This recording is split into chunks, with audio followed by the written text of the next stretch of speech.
The wisdom of the Sun Scroll. Greetings, I am the wise gardener, and today we are going to open a very special book. It is not a book of spells or dragons, though it is filled with a power more potent than any magic. It is a book of wisdom, written long, long ago in a land of shimmering silks and towering mountains. This book is a quiet guide, a gentle whisper that teaches not how to fight, but how to win. It shows how to bring peace without a single clash of swords, and how to build a kingdom not on strength, but on cleverness. It is called The Art of War, but a better name might be The Art of Peace. It was written by a wise master named Sun Tzu, and his secrets are like seeds. Once planted in your mind, they can grow into great trees of success. Today, we will learn of its legend and discover why this ancient treasure is more important now than ever before. In the heart of a vast and ancient empire, nestled between winding rivers and mist-covered mountains, there was a legend whispered from one generation to the next. It was the legend of the Sun Scroll. It was not made of gold or studded with jewels, but was a simple bamboo scroll, bound with a silken cord.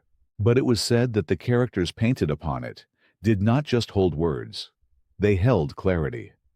They could teach a king how to protect his people, a farmer how to guard his harvest, and even a child how to solve a quarrel in the playground. The scroll was a source of great understanding for all. The scroll was created by the sage, Master Sun, a quiet observer who watched the world with patient eyes. He was not a mighty warrior with bulging muscles.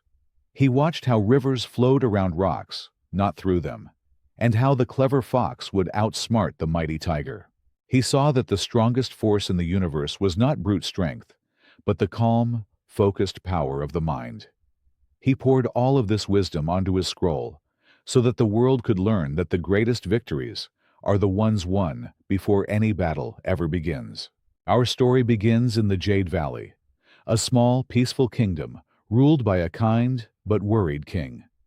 His son, Prince Kai, was not like the other princes of the surrounding lands. He did not dream of conquest or glory in battle, which was a source of great concern for his father. Instead, he loved to solve puzzles, to watch the ants build their intricate homes, and to learn the secret language of the birds. He was gentle and thoughtful, and many in the court worried he was not strong enough to one day lead the kingdom through difficult times. The kingdom faced a growing problem from the north, the Kingdom of Stone, led by a boastful and greedy warlord. First, he demanded a portion of the Jade Valley's rice harvest. Then, he demanded their precious jade, making the people of the valley very nervous. Now, his messenger had arrived with a new, terrible demand. The warlord wanted the Jade River, the very lifeblood of the valley, to be diverted to his own dry lands. If the king refused, the warlord promised to march his vast army and take it by force.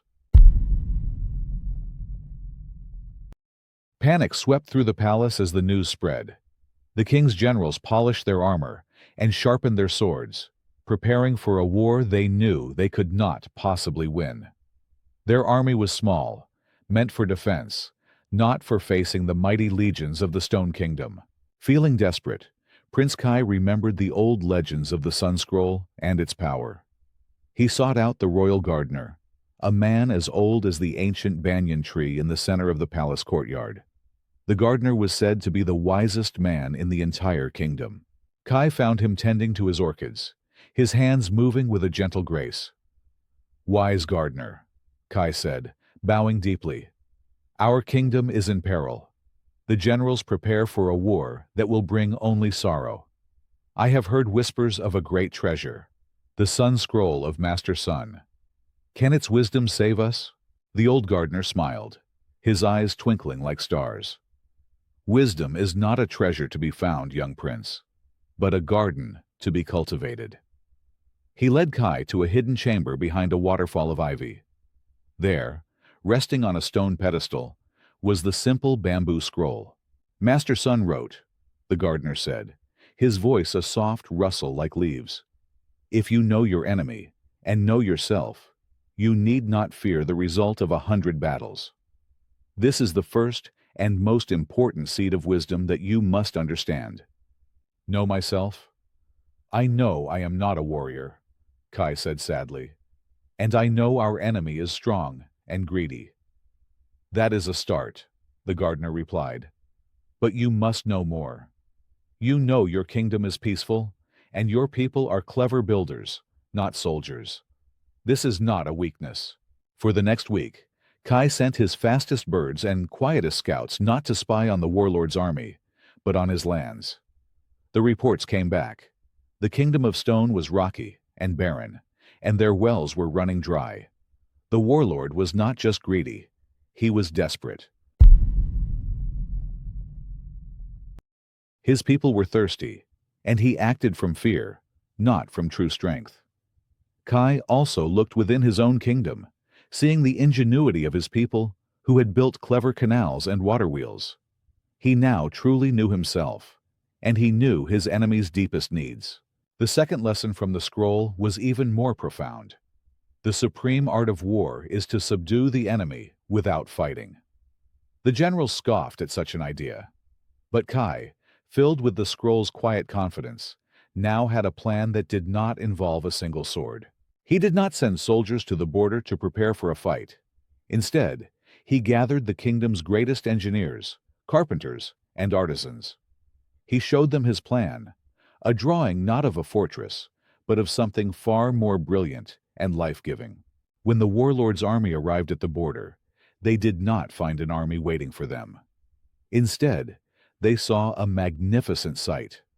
The people of the Jade Valley had worked day and night to build a new, smaller canal, a marvel of engineering that flowed directly toward the border. Standing beside it was Prince Kai, alone and unarmed. "You came for our water," Prince Kai called out, his voice clear and steady. "Our river is bountiful. We have enough to share. A war would have poisoned the land, but this canal can fill your fields with life." The warlord was a man of pride, but he was not a fool. He saw that the prince had offered a solution that made both kingdoms richer. He had been defeated not by a sword, but by an act of profound intelligence and generosity. He dismounted, walked to Prince Kai, and bowed. And so, the Jade Valley was saved, and Prince Kai was hailed as a hero. He had learned from the Sun Scroll that the mind is the sharpest weapon, and understanding is the strongest shield. For the art of Master Sun is not about the clash of armies, but about the quiet, brilliant light of a winning mind.